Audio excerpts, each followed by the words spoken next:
Hey everyone, my name is Nipul Choksi. I run marketing for Dun & Bradstreet's digital solutions. And I'm really excited to introduce our next speaker here. Corey, who will be on shortly, is a great marketer. She's been a D&B customer for several years, working with us not only at her current company, OneNeck IT Solutions, but also at her last company as well. And she's got a great story to tell about some of the key initiatives that she took over and is currently driving with regards to their go-to-market strategies. And so with that, let me introduce Corey Livingston. Hello, everyone. Thank you, Nipul. It's such an honor to be here with all of you today and virtually. It's my first time doing a virtual Sirius Decisions Summit, and it's incredible. And again, I'm just very happy and honored to be here and to share our journey to account-based marketing and how the Lattice Atlas CDP really fits into our strategy. By way of introduction, there's my photo. I am currently the VP of Marketing at OneNeck IT Solutions. I'm based out of our Denver, Colorado office, but I have many team members and colleagues that are spread out all across 5 different core locations in the Midwest and the southwestern part of the United States.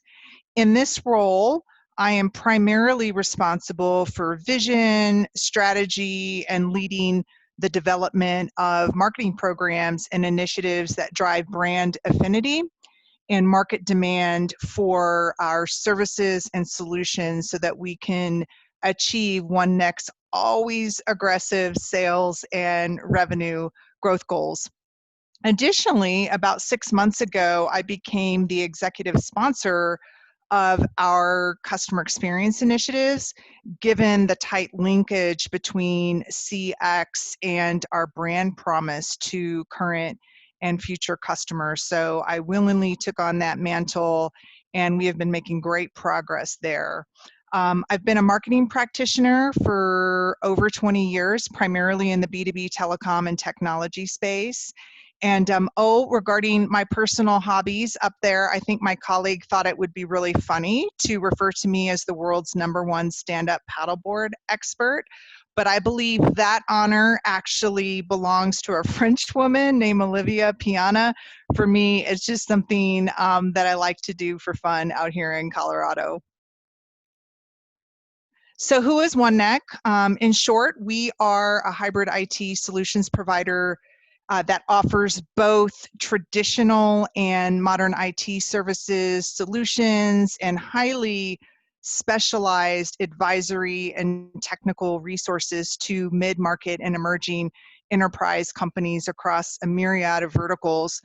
We employ nearly 500 employees here at OneNeck and generate over 200 million in annual revenues.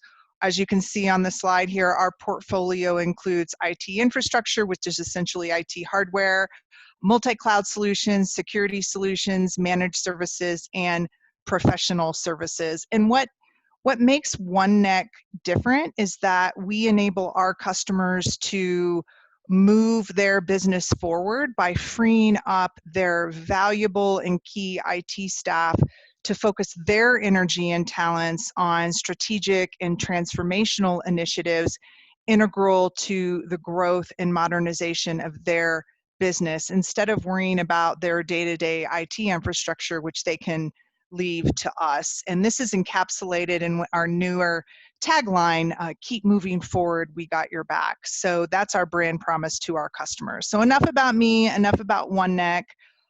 Let's talk about growth and ABM. As we segue into our marketing strategy to create the context for our ABM strategy, as a leadership team, as a senior leadership team, we defined 3 key 2020 growth imperatives. And these will not surprise many of you as they are pretty fundamental for most businesses and what most businesses are trying to accomplish, but it's trying to execute all three equally well with shrinking market budgets is where it gets really, really tricky, excuse me. So our first objective, I'm actually going to go from the middle to each side, but our first growth imperative is retention, which is all about sustaining current growth levels and increasing customer advocacy through customer experience management, which is one of the reasons I raised my hands to take on our customer experience initiative. The second growth imperative is expansion. This is all about expanding share of wallet with our existing customers by cross-selling high value, high margin services. And I really want to emphasize the word value because that is really the underlying strategic goal here from a customer experience perspective. If customers perceive that we're providing them value, then they will want to pay more and higher margins will naturally follow. And then the third growth imperative is accelerating growth through new logo acquisition in the mid-market and emerging enterprise segments. And historically, this is where marketing has expended most of its calories with somewhat mixed results. We are a managed service provider, a hybrid IT provider in a very competitive and highly concentrated industry. As a result, the cost to acquire new logos is extremely high, and nor is it a financially sustainable strategy for driving, much less proving marketing value to the business in the long run at the exclusion of any type of retention and cross-sell initiatives. In fact, it was a long-held assumption or a core belief within OneNeck that new logo acquisition was the only thing that mattered to sales, and that misguided, I should say, belief was shattered, thankfully, when new sales leadership joined our organization about 18 months ago and really started to engage marketing very proactively, particularly around account coverage strategies. And it was this engagement that set us on, I would argue, a new course and catalyzed a shift that we had been wanting to make in marketing for a while to ABM, and then ultimately our decision to invest in a CDP. And as of today, much like our own company, marketing is operating in a hybrid world. We're combining traditional inbound strategies with targeted ABM. And we're about 6 months into our ABM program development and are taking a tiered approach to our account-based marketing and sales strategy. As you can see from this graphic up here on the screen, compliments of our Denver marketing agency, Intelligent Demand, who frankly enabled us to do this, so we owe them a ton of credit. We're actually taking and allocating our budget and resources using an account tiering model that that is fairly common. If you do any kind of Google search for ABM, you'll see something similar to this. So for tier 1 accounts, these, in our view, are strategic type of accounts. They're existing customers and they're more enterprise level accounts. Here, we're very retention and expansion focused. We're taking a highly personalized approach, and it's almost exclusively sales driven in terms of the interaction with marketing, providing some support, specifically when it comes to things like high-touch strategies like executive briefings, as just one example out of many. In tier 2, we shift to more of an ABM light strategy that is more mid-market and emerging enterprise focus. And here we're balancing both acquisition and expansion, expansion into existing accounts. We're applying more strategic personalization at the account level, and it's quite engagement and lead focus. Sales and marketing in this particular model, we're working very collaboratively very collaboratively on messaging and also on outreach strategies. So marketing is doing outreach through some marketing-centric platforms, while sales is doing outreach, leveraging marketing messaging and plays through platforms that are sales-centric, like outreach as an example. In tier 3, we move into a much more programmatic approach to ABM, and here we're focused on the mid-market only. We're also prioritizing in this model new logo acquisition, which coincidentally, when we were focused on inbound only, many of the accounts that we were bringing into the organization were in that tier 3 sector. And so since we've taken on ABM as a hybrid, as a marketing team, we've been able to provide much more value and move up the stack into that tier 1 and that tier 2. So here in tier 3, it's primarily inbound, it's lead focused, and it's 100% marketing driven, with any leads going through an LDR getting qualified before it's passed to sales. But let me take a step back and tell you a little bit about how we got here, because it seems so simple when you look at this graphic on the slide, but it wasn't. We didn't just flip a switch.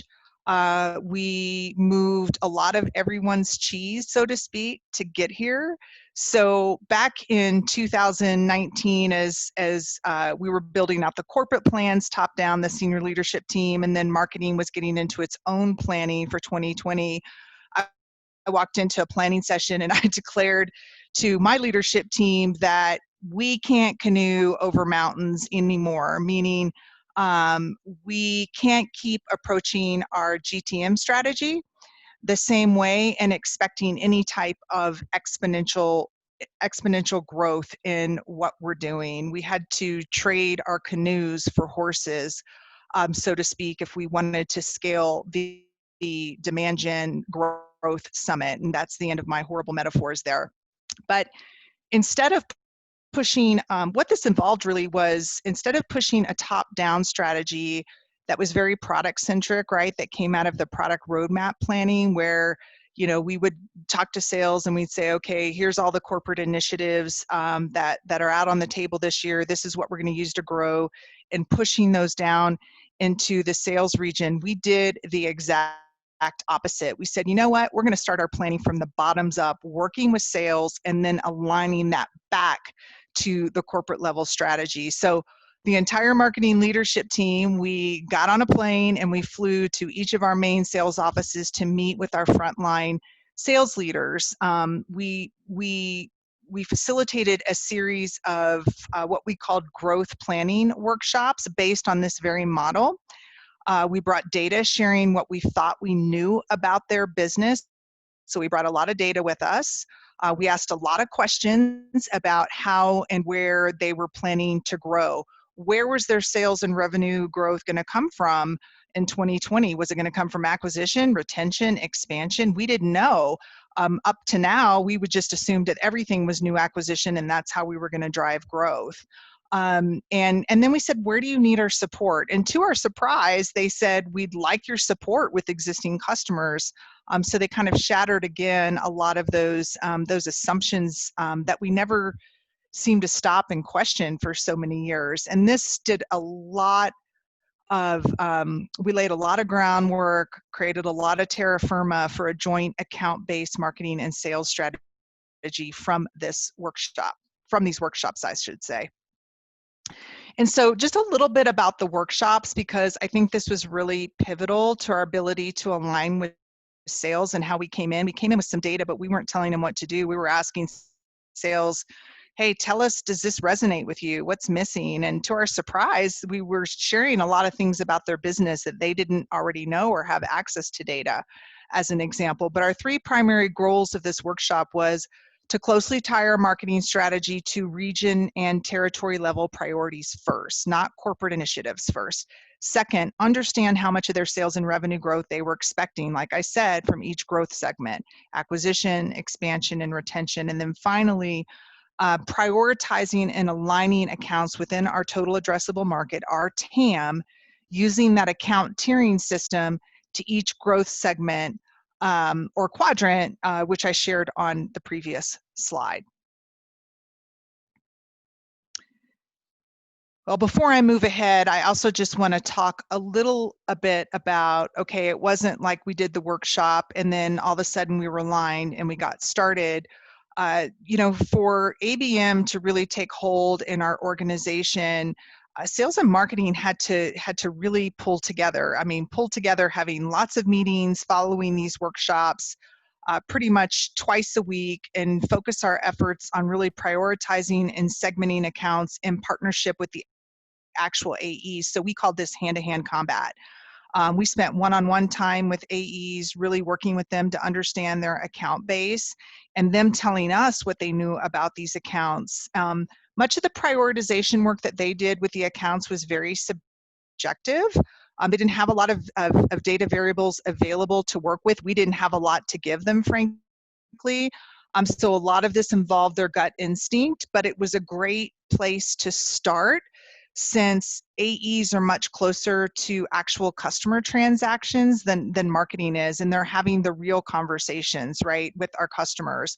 Our primary role in this effort was to facilitate that account prioritization process by providing and managing all of the underlying account and contact data, which we were storing and manipulating in Excel spreadsheets.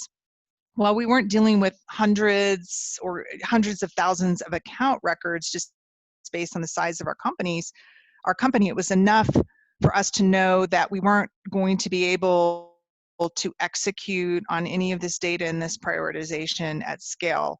Plus, we also knew that in order to achieve those agreed upon revenue outcomes with the frontline sales leaders, we needed to incorporate more objective first and third party data into the account prioritization exercise to build much more robust audience segments than we were able to just, kind of talking it through as a team. Additionally, because I'd gone through a prior Lattice predictive analytics deployment, I wanted to ensure that when we consolidated all of our data together, that we were able to layer on a recommendation engine and leverage some predictive analytics and AI capabilities to help us prioritize accounts, because our budget had been shrinking a little bit year over year, and we needed to get much more focused with our spend in order to have more impact. And we knew the only way that we could do that is if we were able to subjectively and objectively identify those accounts with the highest priority, highest propensity to engage and to convert. And then there's always the question of scale too. You can't scale with spreadsheets. So in order to scale, we knew that we needed to get out of Excel spreadsheets and also SQL databases and get into a more unified customer data management system. Plus, we didn't have the money, the resources, or frankly, the appetite to go out and build our own marketing data warehouse where we could consolidate all of our different data sources. So we have HubSpot data, we have Microsoft Dynamics data, we have Outreach data, we have Alice data, which is our personalized gifting platform, we have Dynamics AX data. I mean, and there's many more sources that we were looking to pull in to a single system. So this is where we actually turned to Lattice. I had an existing relationship with the leadership at Lattice based on that prior deployment that I just spoke of. And I had recalled that they had launched their next-gen ABM solution, Atlas, in 2018. And I believe they were one of the first, if not the first, company to develop a CDP for ABM specifically. We are early in our implementation. We're about 2 or so months into it. But I can tell you a little bit about what we're doing right now and what we're expecting from our implementation. So I talked a lot about data.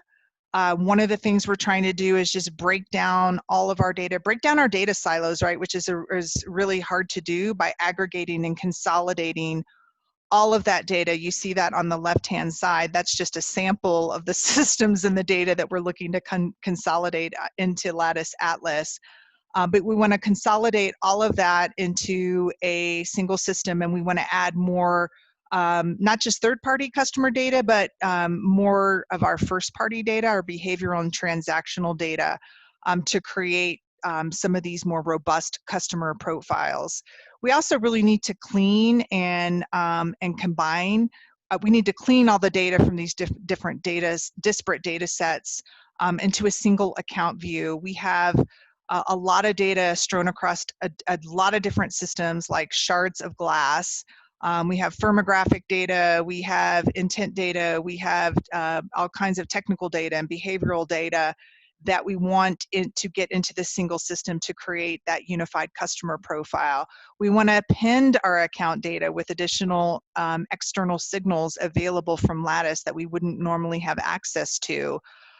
Again, we want to run our data, as you see here in this graphic, through an AI and a predictive layer, right, to get to a more highly targeted account list of best fit accounts and contacts that then we can activate our campaigns against, and then make what's somewhat unstructured data more structured, and then leverage that structured data by making it available to other marketing systems in our MarTech stack.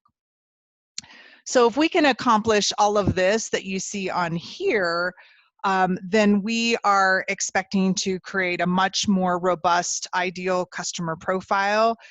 Right now, our profiles are very one-dimensional. They don't include a lot of behavioral data. And we want to create a much more multi-dimensional view, which we believe we're going to be able to do with Atlas. We want to build much more robust target account profiles, again, using more third-party and first-party data. We want to increase target account engagement. You know, we're early into our implementation, but we're already starting to see differences in cohorts, meaning accounts that we've prioritized against what we're calling control accounts in terms of their engagement. They have a bit of a higher conversion rate. We're hoping to push that further up as we get more of our data in there and get further along in our maturity. And then, of course, just broadening, improving the impact of marketing with inbound and ABM combined. So as I mentioned, we're really still early in our Atlas implementation, but we've learned a lot of lessons so far. One of those is to be ready to work with imperfect data. Most of you who've been working with B2B data for years know that it is messy. B2B data is hard. It always has been. Extrapolating and aligning data back to a single account from multiple systems is incredibly challenging. It's like putting the little oval Humpty Dumpty back together again. It's tough, it's slow, it's imprecise, and it's impossible. Maybe we'll find out. That's one of the things where the Lattice team is really helping and spending a lot of time with us, helping us do that translation. Alignment with sales is critical, but I have to admit, you hear this from everyone, alignment, alignment, alignment. But in some organizations, you don't necessarily have sales teams that want to align with marketing. And so that alignment is very difficult to achieve if you don't have willing partners that want to meet you halfway. I'm fortunate enough in my company to have that. We heard from our sales counterparts, and this really surprised me, that flying out to meet with them on their turf, whiteboard, asking relevant questions, and really just trying to understand what they believed, and instead of what we believe where growth was going to come from, and not pushing programs at them, but collaborating on what we think is going to work, was a pivotal moment in our relationship in creating that alignment. The third thing is back to data is, that we've learned is training models to help predict where you want to go versus where you've been is something that we're going to have to work through. Currently, we have a number of, our larger enterprises deliver many more transactions to the business than some in the mid-market. So we have to deal with that when we're building out the models and how we're feeding the data. And while we love and embrace our large enterprise customers, they do pose profitability challenges, and we want to move more in the mid-market. So that's something that we're going to have to work through since we don't have as many success events. The fourth one up here is having a plan. to navigate the transition. I call it navigating the in-between. As we were attempting to make an organizational shift to account-based marketing, we're going to have this distorted view of our program since we're targeting accounts and leads at the same time. And we're currently still loading data, and we're not really able yet, until we get all of our data loaded, to build out a robust ABM reporting dashboard to help our senior leadership team understand how our ABM strategy is working in parallel with our inbound strategy. It was something that we were aware of, but we really weren't prepared for. So have a plan for how you're going to navigate that transition and how your story is going to shift a little bit and how you're going to show value. And then finally, in all companies, especially larger ones, you need to find internal champions to build your story. The champion needs to advocate not only for the short-term benefits, but also for the long-term benefits, because in my experience, this type of investment takes a lot of strategic and financial patience. I hear a lot whenever I've done big kind of change management, implementation shifts in strategy. Everybody's always looking for the quick wins. And yes, there are quick wins. And a quick win for me is getting all of my data into a single source. But getting my data into a single source doesn't really translate into value for the CFO. So for him, we do have a business case, of course, projecting sales uplifts from our investment in this platform. But there's other intrinsic value that's hard to quantify. And I think sometimes your internal champions are able, it's a different voice and a different perspective that they're able to communicate some of those other intrinsic values from these types of platforms other than just sales uplift, so to speak. So those are the lessons learned so far. I appreciate your time. I appreciate your attention. I'm going to transition back to Nicole, who's going to ask some, I think you're going to drive some Q&A, aren't you, Nicole? Yeah, thanks, Corey. That was awesome. You know, as I said earlier, you know, working with you has definitely been inspiring, as you've been kind of at the forefront, not only at your last company, but at OneNeck as well, when it comes to embarking on these campaigns and programs. We have a whole lot of questions here, but I think we have time for maybe one question. For the rest, we will, you know, we'll address those on a one-on-one basis. I just picked kind of the first one that I see here. You mentioned that your ABM program works with your inbound demand gen program. Can you talk a little bit about how, you know, what was the framework or mental model you used internally to kind of make the two work together? Yeah, well, in all honesty, we're still working on that. You know, the majority of the leads that we generate for the sales team do come from our inbound strategies, and in all of our, you know, inbound programs, that includes our SEO strategies, our paid media. Those are still targeted at accounts.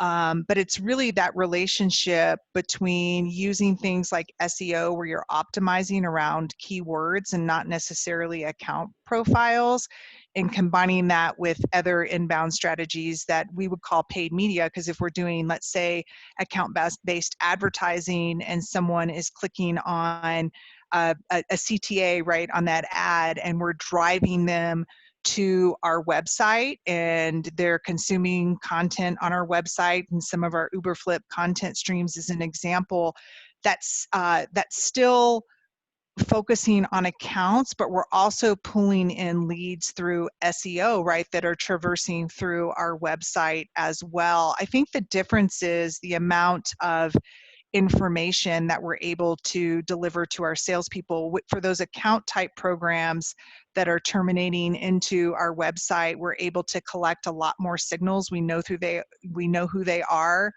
We have a lot more intelligence around them. For our inbound programs, if we're using something like SEO or backlinks, or, you know, from third-party review sites and other types of referral strategies, as an example, we're not able to provide as much intelligence. So those will go directly to our LDR to further qualify those leads before they go to sales. That does actually lower our lead volume, but when we're doing the account-based strategy, we're able to deliver a lot more of those leads to our AEs directly, because those are owned accounts in CRM. So that's one of the ways. It's just a different way in terms of how the amount of information we're able to capture and how we're actually routing those leads when they come in, that allows those two programs to coexist. Awesome, thank you. It certainly helps to have kind of a holistic picture. Obviously, ABM doesn't live in a vacuum, if you will. It needs to fit with the rest of the programs. So looks like we're really kind of stretching on our time here. So for the folks whose questions we didn't get to, rest assured we will follow up. If you're interested in speaking on a one-on-one basis, either mosey on down to the Dun & Bradstreet booth in the Premier Sponsors section, or you can use the URL that you see here to schedule a meeting with us. And on top of that, just want to make sure everyone's aware that we have some other great customer speakers as well, who, similar to Corey, have a very unique point of view and a very detailed story around how they're able to leverage data and insights to drive more success with account-based programs. So with that, thanks everyone for attending, and enjoy the rest of the show. Bye.